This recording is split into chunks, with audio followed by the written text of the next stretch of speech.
Alors bien sûr, je vais en Belgique et j'irai avec plaisir dès que j'aurai des opportunités. Et pour répondre à votre question concernant les personnes originales, je dois vous avouer que je crois que ce sont les personnes que je préfère rencontrer. Parce que les personnes originales sont des gens qui ont quelque part euh, une forme d'intégrité qui est importante. Ce sont des gens qui pensent un peu différemment, mais qui vivent en harmonie avec ce qu'ils pensent, et non pas sur un modèle de société qui est communément accepté par la majorité des gens. Ce sont souvent des gens qui ont vécu des choses particulières, qui les ont fait réfléchir et qui les ont amenés à avoir une façon de vivre un peu particulière. Donc c'est pour ça que j'aime ces gens originaux et il n'y a absolument aucun problème pour que je puisse les rencontrer. Ça sera avec plaisir que je vous rencontrerai le cas échéant. Même si vous n'êtes pas un original d'ailleurs.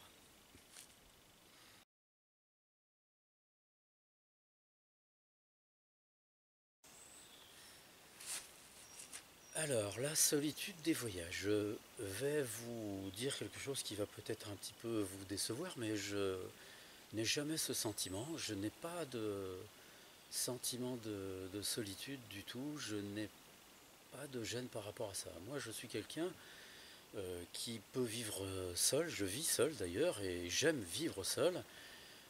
Quand je suis dans la nature, c'est seul que je suis le mieux. D'ailleurs, c'est ainsi qu'on peut avoir la meilleure communion qui soit avec la nature. Dès qu'on est avec quelqu'un, ce qui n'est pas désagréable, hein, j'aime côtoyer beaucoup les gens, mais le rapport à la nature, j'aime l'avoir seul par contre.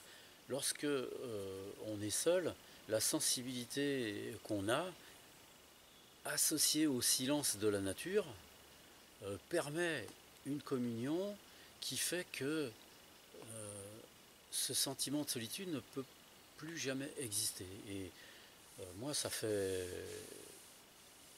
je sais pas, ça doit faire peut-être un peu moins de 10 ans, mais que maintenant j'ai ce sentiment de solitude, je ne l'ai plus du tout.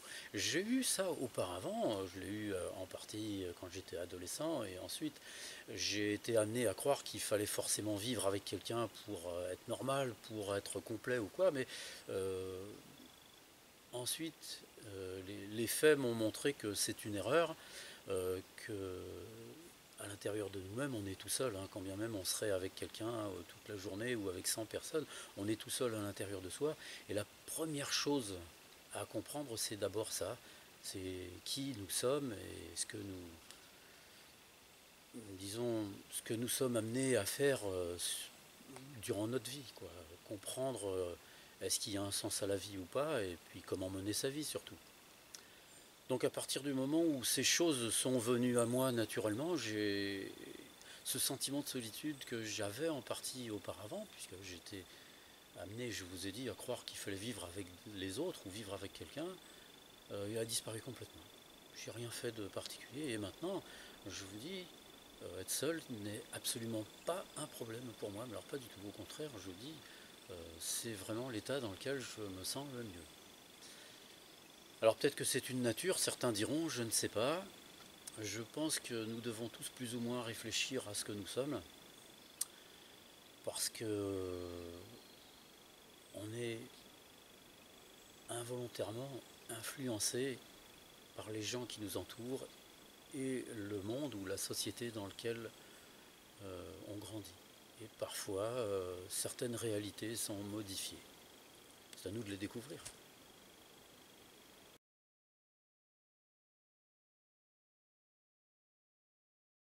Eh bien, j'ai 5 enfants. Yvan, Boris, Marjolaine, Joshua et Elijah. Coucou les enfants.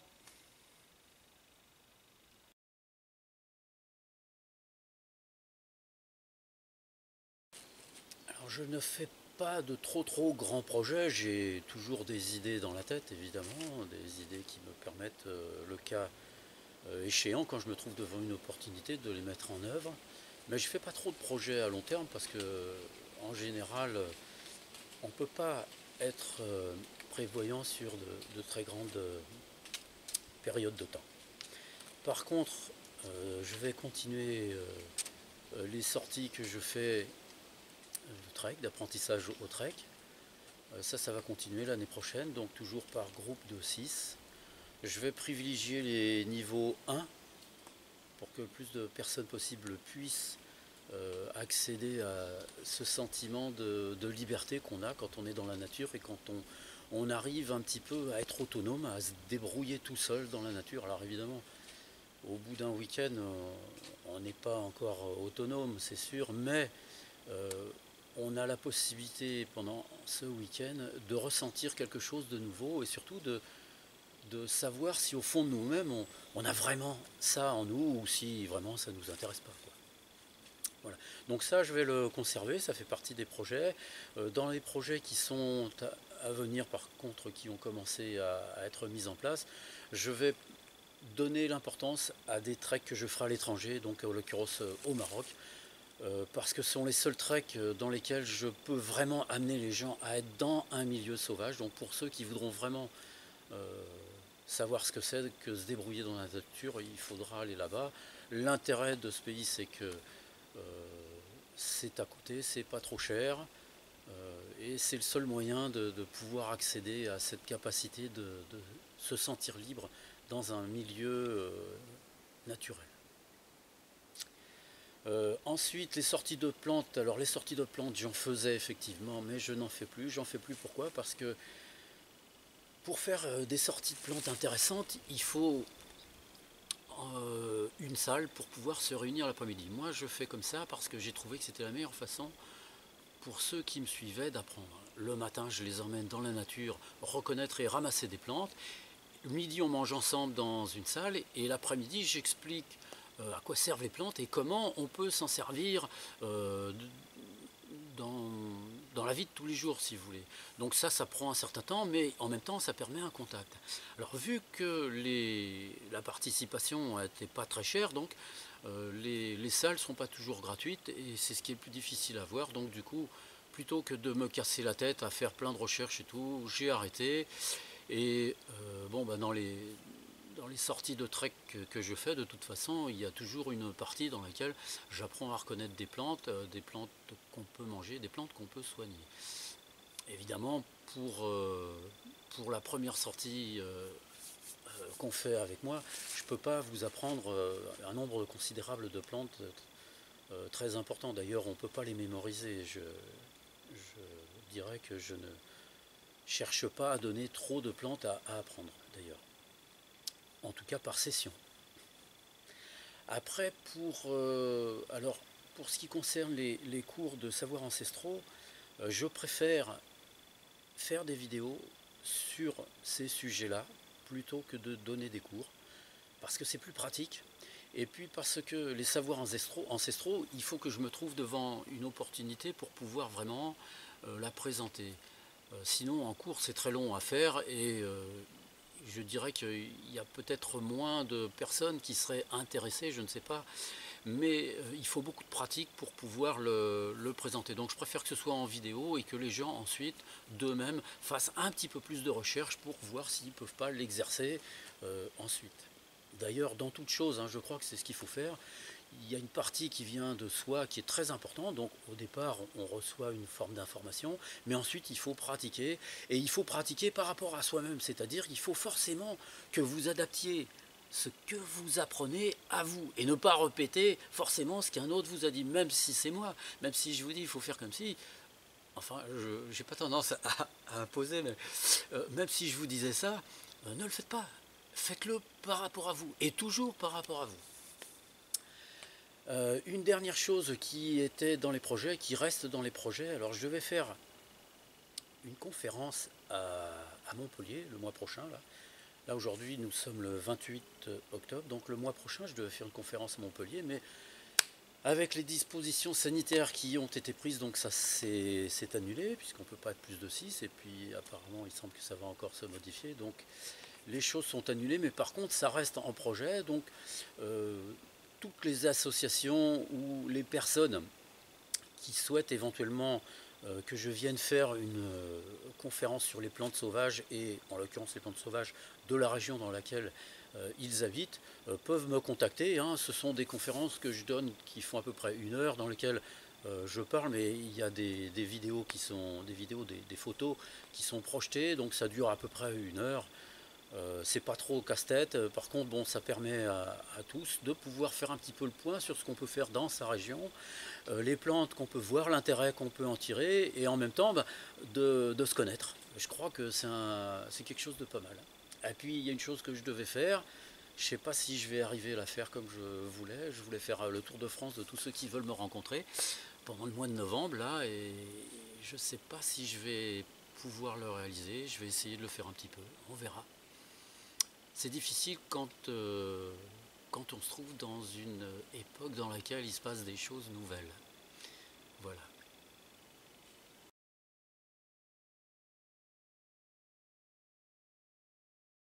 Alors certains m'ont demandé de faire une vidéo sur le houblon, l'orge et l'épeautre. Bon, bah, sur le houblon, je ne le savais pas que... Enfin, j'avais pas encore reçu la demande, mais cette vidéo, je l'avais déjà préparée. Ça faisait 1 an et demi qu'elle était déjà commencée. Donc pour cette vidéo-là, bah, c'est fait. Voilà, j'espère que vous avez été contente de la voir. Pour l'épeautre et l'orge, je pense que j'en ferai une des deux l'année prochaine, si la possibilité de voyager m'est toujours offerte. De toute façon, je trouverai certainement des moyens pour pouvoir voyager. Mais donc j'en ferai une sur les deux certainement l'année prochaine, à moins que j'ai une opportunité différente qui se présente. Mais voilà, je mets mon regard de manière plus importante sur les plantes que j'appelle les plantes de survie, c'est-à-dire sur les plantes qui sont sauvages, donc pour lesquelles il n'y a aucune culture à produire et qui peuvent et nous nourrir et nous soigner en même temps. C'est pour ça que je les appelle de survie, parce que ce sont des plantes pour lesquelles il y a un double intérêt à les connaître. Et comme j'essaie de le faire comprendre, pourquoi passer son temps à cultiver des choses qui poussent toutes seules dans la nature et qui ont des vertus non seulement médicinales mais alimentaires qui sont très importantes.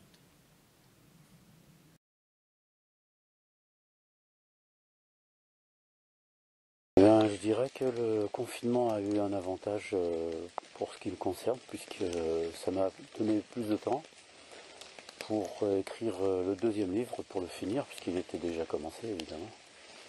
Donc j'ai eu la possibilité de terminer complètement mon deuxième tome.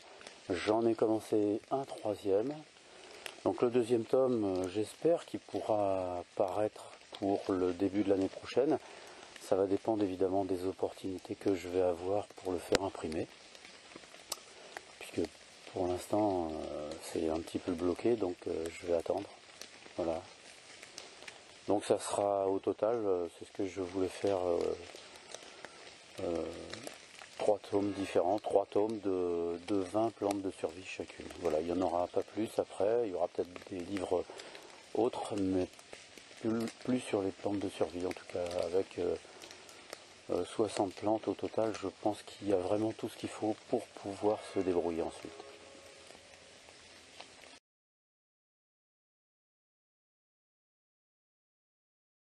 Alors gérer, on ne peut pas vraiment dire que je gère ma vie, parce que je ne fais pas de calcul. Comme j'ai déjà expliqué, j'ai l'habitude de faire confiance à la vie et je m'adapte à ce qui arrive. Donc je ne fais pas de réel calcul. Les choses que je peux faire, je les fais. Celles que je ne peux pas faire, j'insiste pas, je ne les fais pas. Il y a toujours des voies qui s'ouvrent, quoi qu'il en soit, devant nous. Évidemment, si on reste bloqué sur un objectif, on ne les verra pas. Mais ce qui est beau dans la vie, c'est justement de laisser la vie choisir pour nous. Donc c'est ce que je fais en général. Alors vous souhaitez savoir financièrement un petit peu comment j'y arrive et si j'ai des aides, mais j'ai pas d'aide, je les ai refusées, donc j'ai pas de RSA, j'ai je sais pas tout ce qu'il peut y avoir, j'en sais rien, en tout cas j'en ai pas.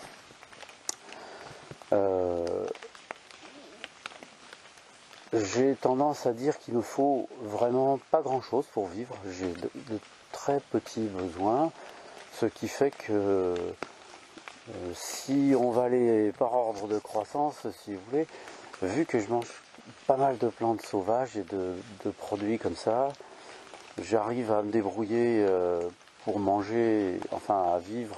Si je bouge pas du tout, avec 100 € par mois, ça me suffit. Si je veux voyager un petit peu en France, bon sans aller non plus à des kilomètres et des kilomètres, avec 300 € je peux beaucoup bouger et vivre et voyager en France. Et puis si je veux aller un petit peu plus loin, là il me faut un petit peu plus. Donc avec 500 € déjà je peux commencer à bouger très loin. Par contre, bon, évidemment, il ne faut pas que je sois pressé de revenir par contre, parce que il faut dans ce cas-là que je laisse faire le temps, mais c'est ce que je fais. Alors dans les revenus que j'ai, malgré tout, bon là, cette année, j'ai pas eu de grands revenus, puisque j'étais bloqué, ce qui fait que j'ai pas beaucoup vendu de livres, puisque il fallait que je sois en France pour les vendre. Bon, sur les livres, je gagne pas grand chose non plus, il faut que j'en vende quand même pas mal pour. Mais en ayant plusieurs livres, bon donc là j'empiète peut-être un peu sur l'autre question, mais en ayant plusieurs livres, ça me permettra d'avoir des revenus un peu plus réguliers sur lesquels je pourrais peut-être compter. Et puis il y a aussi les sorties que je fais de trek. Donc, mais là c'est pareil avec les confinements et tout, ça bloque beaucoup de choses. Et ça ne pourra vraiment être pour moi une source régulière de revenus que quand tous les blocages seront levés totalement. Voilà donc en gros à partir de quoi je vis. Mais il faut vous dire que quand j'ai besoin de quelque chose, si j'ai des besoins d'argent par exemple, bon en général la vie me donne une opportunité à ce moment-là. Mais si jamais c'était pas le cas, ben, je fais des échanges. C'est-à-dire que je propose quelque chose en échange d'autres choses. Et en général, comme ça, j'arrive à peu près à faire ce que je dois faire. Voilà, mais je ne me casse pas trop la tête en réalité.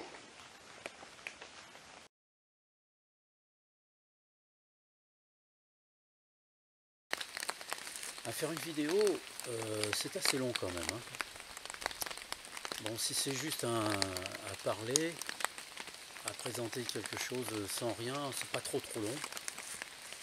D'ailleurs, c'est comme ça qu'il y en a beaucoup qui font beaucoup de vidéos, quand il n'y a pas trop de choses à présenter, juste à parler.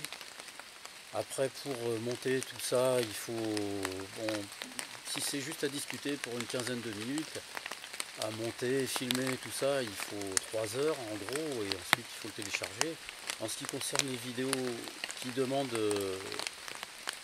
plus d'attention, là, ça peut prendre, parfois ça me prend plus d'1 an, parce que les plantes, je les filme à différentes époques de l'année, sous différentes, je dirais,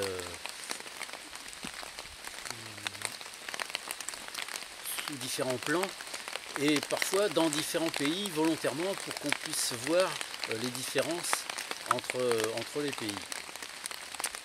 Donc il y a des vidéos pour lesquelles, il y en a, j'ai commencé il y a plus de 2 ans, et elles sont toujours pas finies, donc vous les verrez quand elles seront finies, évidemment. Mais globalement, il faut quand même pas mal de temps. Donc le temps du filmage, ça je ne sais pas, puisque ça dépend de la quantité de clips qu'il me faut, mais il m'en faut une grande quantité. Quand je fais une vidéo qui pèse, on va dire, 700 MO, au niveau des clips, etc., mon fichier il pèse en général une dizaine de gigas. Donc je fais des prises de vue en quantité très très importante, et j'en choisis qu'une petite partie. Ensuite le montage est assez long. Le choix de la musique, ça c'est la chose qui m'est la plus difficile, parce que j'ai pas beaucoup de musique à installer sur, en tout cas celles qui correspondent à l'esprit dans lequel je suis, donc ça devient difficile ça. Et monter tout ça, parfois ça peut prendre une journée entière pour faire le montage.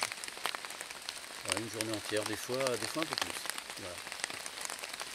Voilà, ça prend du temps de faire ça, mais j'aime le faire. Voilà. Voilà, je vais m'arrêter ici. Je ne voudrais pas que la vidéo soit trop longue.